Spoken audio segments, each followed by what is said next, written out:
Hello everyone, welcome to Vidya institute. Arithmetic progression के reasoning और assertion के क्वेश्चन करेंगे। लास्ट वीडियो में मैंने आपको क्वाड्रेटिक इक्वेशन के कुछ क्वेश्चन कराए थे।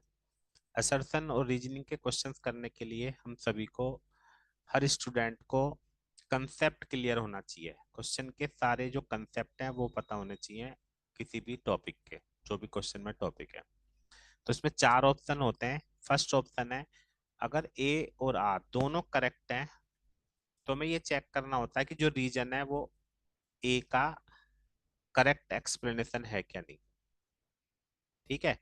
और बी ऑप्शन है कि अगर दोनों सही हैं तो ये चेक करना है कि उसका करेक्ट ऑप्शन है क्या नहीं। अगर नोट करेक्ट है तो हम बी ऑप्शन सेलेक्ट करेंगे, अगर करेक्ट एक्सप्लेनेशन है तो ए करेंगे।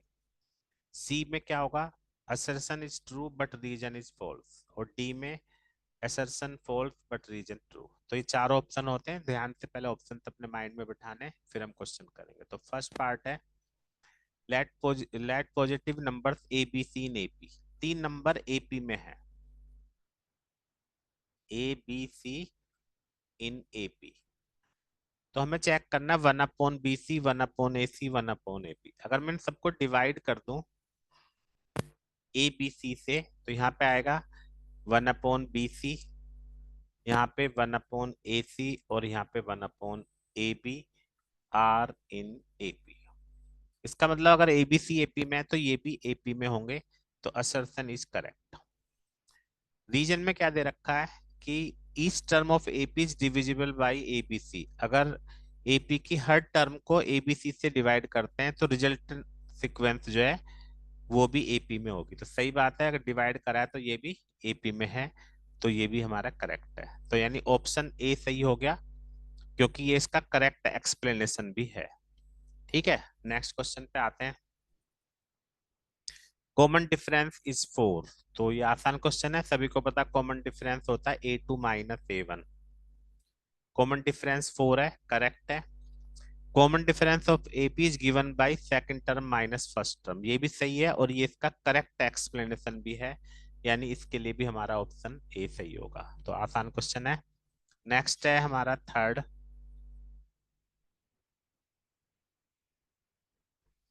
थर्ड क्वेश्चन पढ़ेंगे। Sum of first term of the AP is 27/5, 27.5। Third question में ए कितना दे रखा है, माइनस के 0.5, तो माइनस के हाफ लिख देता हूँ। डी कितना है, ये भी माइनस के हाफ है, क्योंकि इन दोनों को ऐड करेंगे तो यही आएगा। और एस एन कितना है, 27.5। तो एपी के एस एन का फॉर्मूला लगाते हैं, sum of first 10 terms, sorry 10 terms का सम इतना, ये चेक करना है। तो एस एन का फॉर्मूला लगाते हैं S10 निकालने के लिए, n/2 2a प्लस n-1d। तो ये 5 आ गया, 5 अंदर आ गया, -1 माइनस 9/2 मतलब 4.5। तो 5 इंटू 5.5, 27.5 आ रहा है।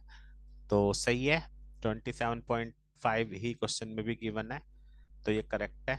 Sum of N terms of AP is given. तो सम ऑफ एन टर्म्स का फॉर्मूला यही होता है, तो रीजन भी सही है और ये इसका करेक्ट एक्सप्लेनेशन भी है, ये आप भी देख सकते हो, क्योंकि इसको यूज करके ही हमने यहाँ पे ये फाइंड किया। तो ये भी हमारा ए हो गया। तो तीनों क्वेश्चन का आंसर अभी तक हमारा यहाँ पे ए पार्ट ही आया। अब आगे देखते हैं क्या। फोर्थ है, A N minus A n-1 is not independent of n, then the given sequence is an AP। अगर an-1 not independent of n, अगर an-1 n की टर्म में आता है, फॉर एग्जांपल मैं ऐसे बता देता हूँ, मान लो इसको ये करके n की टर्म में ऐसे आ गया 2n+1, तो ये जो गिवन सीक्वेंस है वो AP होगी। ठीक है। तो हम ये कैसे चेक कर सकते हैं? अगर n की जगह हम 1 पुट करते हैं,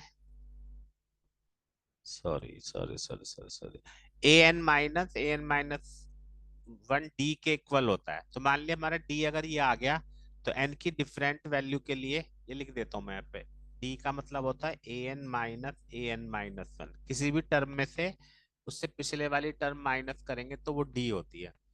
तो अगर d n की टर्म में आ जाए तो n की डिफरेंट वैल्यू के लिए कॉमन डिफरेंस अलग अलग आएगा। अगर हम n की वैल्यू 1 पुट करते हैं तो कॉमन डिफरेंस आएगा 3, अगर हम 2 पुट करते हैं तो कॉमन डिफरेंस, मतलब हर बार कॉमन डिफरेंस चेंज आएगा, यानी ये एपी नहीं है, तो ये हमारा रोंग होगा।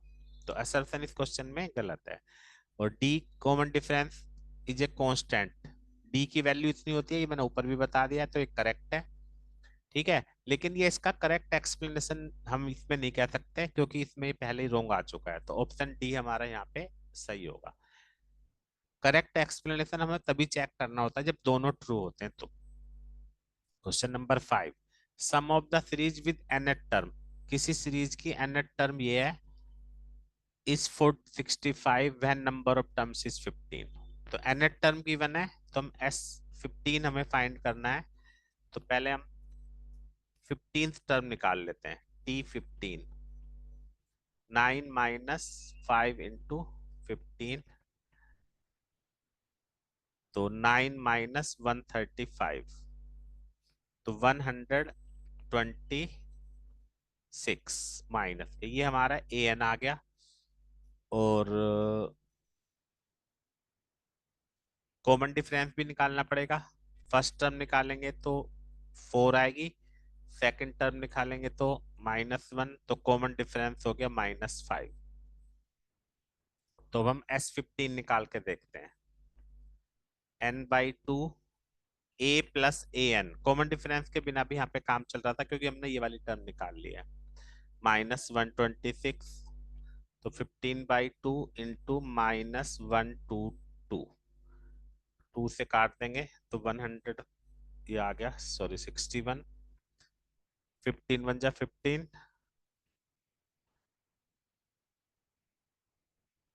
915 आ रहा है। ठीक है, तो 915 का मतलब है ये हमारा जो है गलत है, यानी असर्शन गलत है। अब रीजन चेक करते हैं, sum of N terms, sum of N terms यही होता है, तो ऊपर भी बताया था, ये सही है, यानी इसके लिए भी ऑप्शन हमारा डी सही होगा। 6 है, कॉन्जुगेटेड टर्म्स दे रखी हैं एपी की,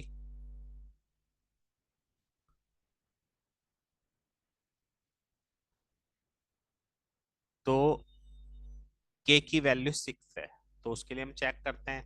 सभी को पता होना चाहिए एपी में A2 minus A1 A3 minus A2 को इक्वल होता है, यानी twice of A2 A1 plus A3। तो A2 का मतलब 3K प्लस 3, A1 का मतलब 2K प्लस 1, A3 का मतलब 5K माइनस 1, तो 6K plus 6 equal to 7K। तो K की वैल्यू कितनी आ रही है, -6, सॉरी 6, यानी असर्शन हमारे यहाँ पे करेक्ट है। फिर है कि इस एपी में सम ऑफ एन टर्म्स इतना है, सम ऑफ एन टर्म्स इतना है, ये भी करेक्ट है। जब दोनों करेक्ट है तो हमें चेक करना है कि करेक्ट एक्सप्लेनेशन है क्या नहीं। यहाँ पे कॉन्जुगेटेड टर्म्स दे रखा है, यानी हमने ये वाला कंसेप्ट यूज किया, और यहाँ पे वो कह रखा है सम, तो यानी इसका इससे कोई लेना देना नहीं है, तो इसका करेक्ट ऑप्शन जो ये है वो उसका एक्सप्लेनेशन नहीं है, तो बी ऑप्शन हमारा यहाँ पे सही होगा। तो ये आज मैंने आपको अर्थमेटिक प्रोग्रेशन के 6 क्वेश्चन कराए। सीबीएसई एग्जाम में इस तरह के क्वेश्चन आने वाले हैं, तो इसकी आप रेगुलर प्रैक्टिस करते रहो, और मैं रेगुलर इंटरवल पे असर्शन और रीजनिंग की क्वेश्चन डालता रहूंगा। तो ये एपी का पार्ट 1 था। Thank you very much.